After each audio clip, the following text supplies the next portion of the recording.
Homenagem ao extinto Tribunal de Alçada Criminal. A expressão alçada deriva do verbo alçar, com o sentido de elevar e, juridicamente, de fazer subir a instância superior.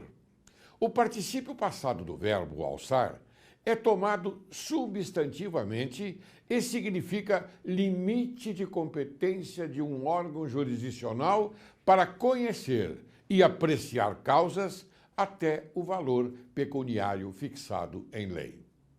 A lei não mudou muito, mas o ser humano, atualmente, tem outra visão da norma, da regra social, dos fundamentos quanto à inviolabilidade do direito e da segurança do direito.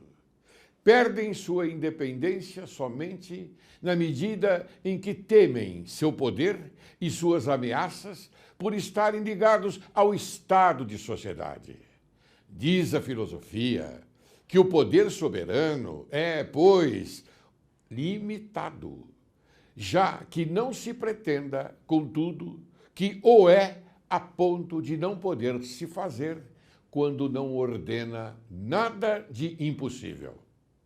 O extinto Tribunal de Alçada Criminal era composto por 82 juízes que deram o aprimoramento necessário para o julgamento de milhares de processos, mercê de todos que permitiram a realização de uma justiça criminal que possibilitou ultrapassar os desafios e manter a tradição de uma excelente administração.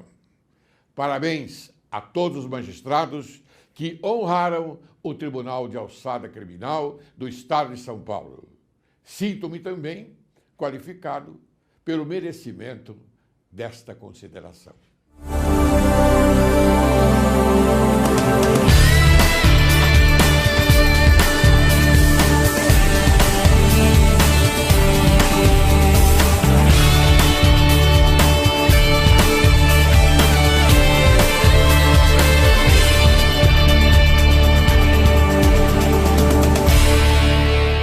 Direito e Justiça em Foco é o teu programa e o Brasil é o teu país. Inicio o programa de hoje com as sábias palavras de José de Alencar. O cidadão é o poeta do direito e da justiça. O poeta é o cidadão do belo e da arte.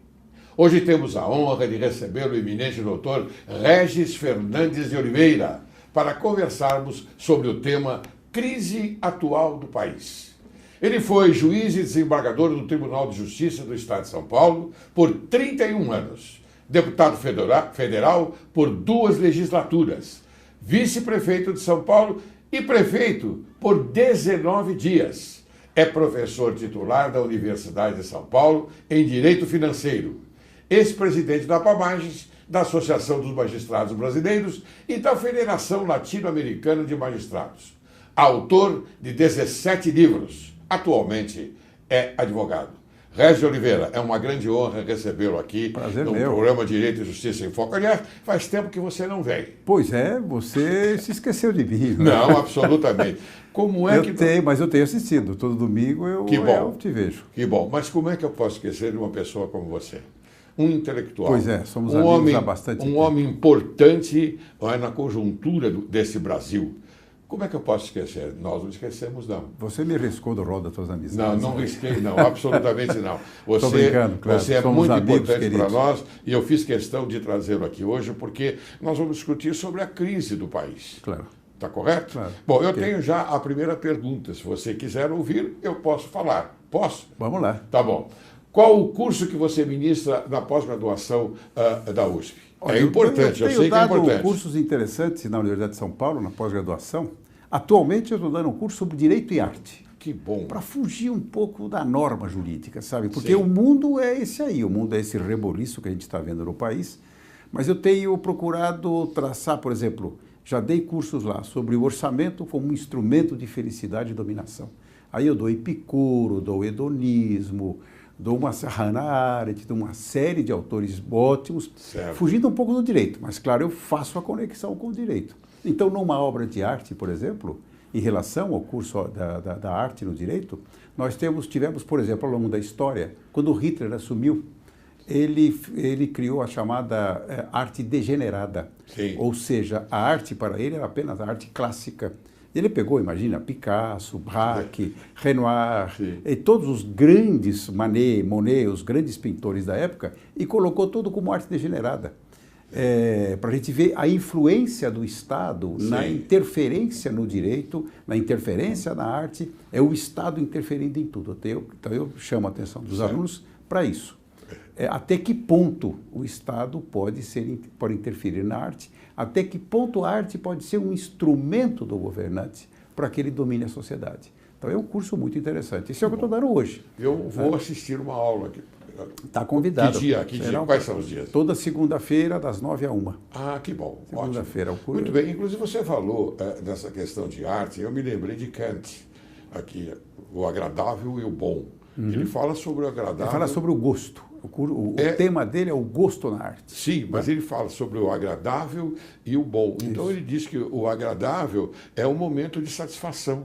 Claro. Aliás, os dois as duas ideias estão dentro do momento de satisfação. Claro. O agradável, mas tem o estímulo, não é, que é a excitação, não é? E o bom, que afinal de contas é a prática. Claro. Mas os dois se completam. Olha que maravilha. Isso é Kant. Kant tem coisas notabilíssimas. Eu não sou muito seguidor de Kant.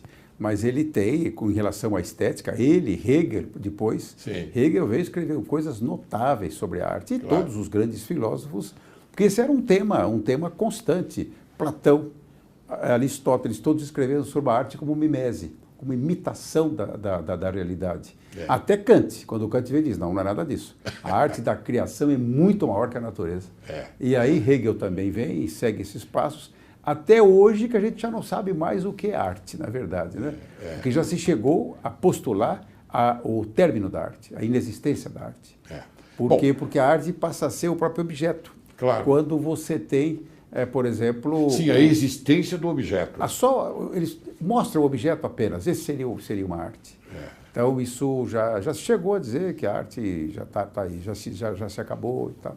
Então, é muita coisa interessante, tanto quanto o direito. Bom, eu tenho muitas perguntas a fazer a você e eu não vou perder tempo. Vamos lá. Porque o nosso objetivo, você sabe, nosso objetivo é informar bem o telespectador, a sociedade. Claro. Essa é a nossa missão no programa Direito e Justiça em Foco. E hoje eu vou aproveitar, porque você é uma sumidade, você é um homem inteligente, você é eloquente, então hoje quem ganha é o telespectador. Vamos tentar fazer isso. Me diga uma coisa, Regis, você já foi vice-prefeito de São Paulo, não é? Isso. E prefeito por 19 dias. Que história é essa?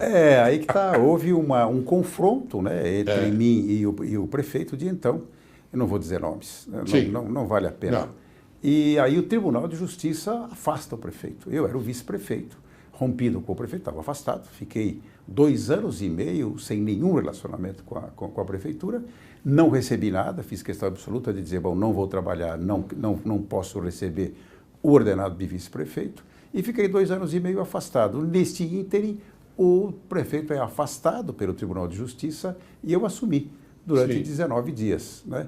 E tentei organizar um secretariado até razoável que eu consegui, mas depois veio a ordem do Superior Tribunal de Justiça para que o prefeito voltasse, ele voltou, enfim. Por isso é que foi um período brevíssimo, nem brevíssimo. Mas você teve essa belíssima experiência. Foi, né? Não, como vice foi interessante, como deputado federal que eu fui 2 vezes, foi muito interessante também. Então eu posso me dar ao orgulho de ter integrado os 3 poderes da República. Eu fui juiz durante 31 anos, fui vice-prefeito e prefeito de São Paulo, e também deputado federal por 2 legislaturas. Quer dizer, integrei os 3 poderes da República. Bom, muito bem. Já que você foi prefeito por 19 dias, eu vou fazer uma pergunta relacionada à Cracolândia. Através do orçamento, o que você pode dizer? Como se resolver isso? Isso foi muito interessante. Eu dei um curso aqui, esse curso que eu dei na universidade sobre o orçamento como instrumento de felicidade e dominação. Eu peguei os alunos da pós-graduação e os levei para conhecer a Cracolândia. Conversei com a Polícia Militar nos deu um apoio estratégico, levei todos eles lá. Então foi muito curiosa a reação deles, porque eu os levei cedinho, era 8 horas da manhã mais ou menos, passeamos por ali e depois às 9 começaria a aula regular. Sim. Quando nós voltamos para a faculdade, 9h30 mais ou menos, eu comecei a dar aula, porque escolhi a impressão deles e houve um desalento geral, ninguém queria aula, porque eles estavam abaladíssimos com a visão daquele submundo, daqueles problemas todos que eles tinham visualizado. Porque é muito fácil você dar o direito normativo. Claro, a Constituição diz isso, as leis dizem isso e ponto final.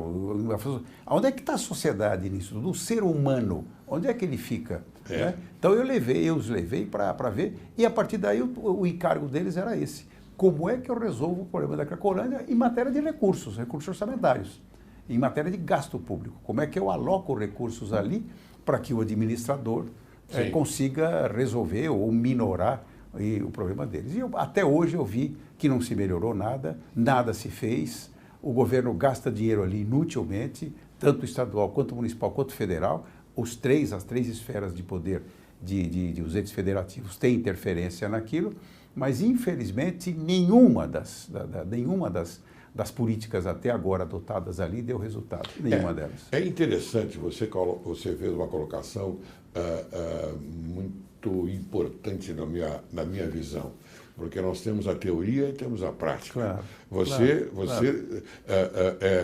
É uma pessoa que tem um autoconhecimento do direito, não é? Então você deu aos seus alunos, não é, a teoria e disse, agora eu vou levá-los à prática. Isso. E aí houve um impacto. Aí houve um impacto. Eles não estão habituados a olhar a realidade brasileira. Quando você pega qualquer aluno de graduação ou de pós-graduação, eles olham e não conseguem ter a norma jurídica aplicada à realidade. Sim. Eles não conseguem ver isso, eles conseguem ver norma. Só o aspecto sintático da norma, a relação entre elas próprias. A realidade é abandonada. O ser humano não vale nada. Ou não é importante para a pesquisa que eles fazem. E eu tento chamar a atenção para isso. É importante. Eu quero saber, em arte e direito, como é que você faz? Quais são os impactos que a arte sofre? Como é que a arte interfere no direito? Como é que o direito interfere na arte? É por aí, para eles poderem ter essa visão. Né? Sim, uma coisa é você interpretar a norma enquanto solta no espaço. No espaço, na nuvem, não é? Não tem muita dificuldade. Outra coisa é você interpretar essa norma na prática. Claro. Não é? Claro. E aí, Veja só, o Supremo agora, numa decisão recentíssima, ele diz, vamos suspender o julgamento e dar 60 dias para os estados e a União se entenderem em relação aos foi juros. recente o julgamento. Pois é, recentíssimo. Então, veja só, não adianta a gente dar uma canetada nisso, porque há um conflito muito forte entre os interesses. E como é que você faz? Ou você prejudica a União, ou você prejudica os estados. Qual é o lombo que vai sobrar isso tudo? A população. A população. Entendeu? Então fez bem, prudentemente, o Supremo disse, olha, vocês têm que resolver isso aí, senão eu vou dar uma canetada. Ou tem que decidir para um ou para outro. Mas é importante isso. Claro. Bem, como nós estamos conversando já sobre o Brasil e você já está na 4ª instância, já colocou o Supremo Tribunal Federal, não é? Então eu pergunto a você o seguinte, o problema do orçamento da União, como fica?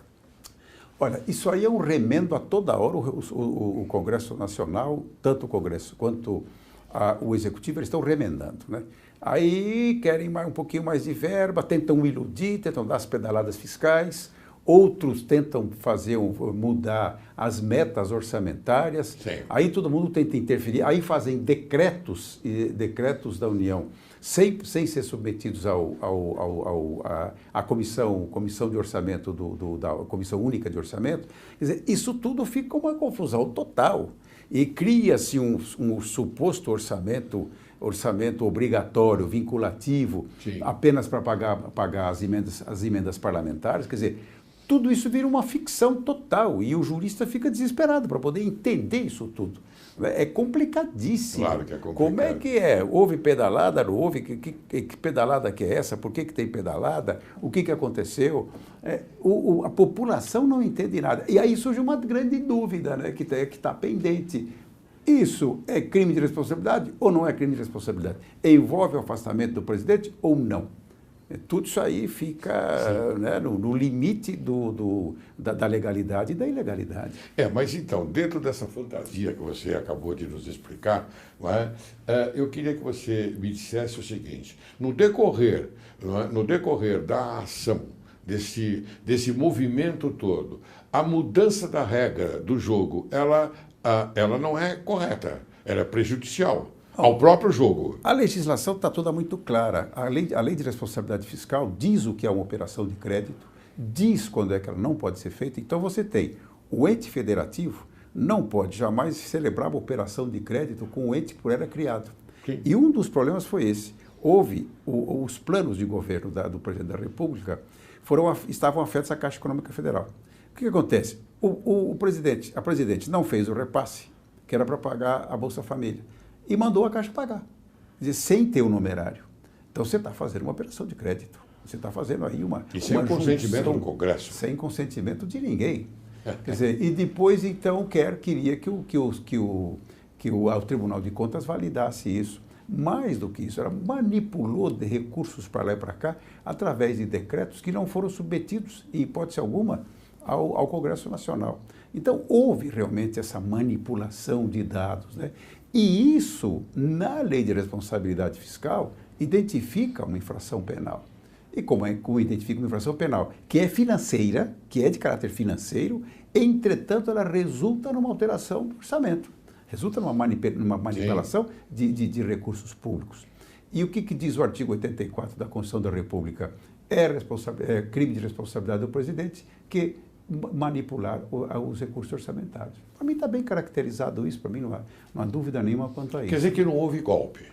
Não, há golpe algum. Quer dizer, a Constituição, o texto constitucional é legítimo. Primeiro, houve uma indagação. Qual era o procedimento? O Supremo vem e diz: o procedimento é esse aqui.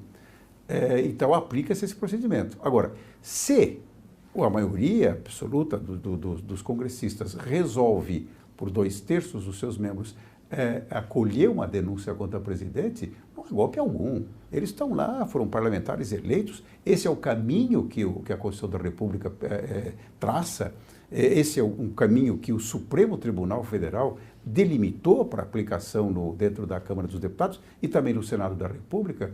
Por consequência, não há manipulação de espécie alguma. Nem há golpe, nem há que se falar em golpe. Golpe, outro dia eu vi um gesto até curioso de se rasgar a Constituição. A Constituição está sendo rigorosamente obedecida. Ela foi obedecida. Não há, foi rigorosamente obedecida. O Supremo disse isso. E o Congresso também disse isso. Então, apesar do Supremo ter tido alguma infelicidade em determinados julgamentos, como, por exemplo, eu posso citar um deles que eu não concordo, que é no tocante ao perdão judicial, não é? E outros mais que ocorreram. Aí a gente pode divergir do Supremo. Sim. Dizer que é uma questão de divergência. Tem uma nova interpretação sobre o princípio como é que é o princípio da inocência. Da inocência. Mas isso a gente pode segundo o Marco Aurélio, da não culpabilidade. Nós entendemos que a canetada é deles, princípio né? Eles estão legitimados da presunção de inocência. Da presunção de inocência. Eles estão legitimados pela Constituição da República a dizer a última palavra. Disseram, ponto, é assim. Ponto, acabou. Quer dizer, então, que você acha que o Supremo Tribunal Federal se deu bem nas decisões? Tem agido de forma absolutamente adequada. Gostaria eu que eles tivessem mais celeridade para afastar personagens ilustres, fossem mais sérios, mas tem sido correto. Sabe, Regis, é muito bom a gente conversar sobre isso, porque a sociedade, ela não sabe em quem acreditar. Porque, veja, se você vem como um grande cultor do direito, como um profissional do direito que você é, profundo conhecedor da norma, e você diz uma coisa dessas, isso é muito bom num programa como esse, porque é informativo. O outro lado, que está querendo se manter no poder, aplica aquelas invenções, aquela ficção, aquela fantasia no sentido de se defender, dizendo que é golpe. Eu me admiro muito, daquele que fez a defesa da Dilma, o Cardoso. É um homem inteligente. Com certeza. É um homem altamente inteligente. Ele se propôs a falar uma coisa que, afinal Fazendo de o contas, papel dele, né? Fazendo o papel dele, papel mas dele. com uma restrição. Ele está fazendo defesa pessoal da presidência. Pessoal. Eu acho que também, veja, ele é advogado-geral da União. Da União. A União engloba os 3 poderes da República. Então, ele pode defender um só em detrimento dos outros 2. Eu acho que ele está equivocado no seu papel agora, que é uma membro brilhante, sem dúvida alguma. Né? Eu comungo com a sua ideia. Eu daria uma resposta aos seus ouvintes, né? Aos seus espectadores aqui.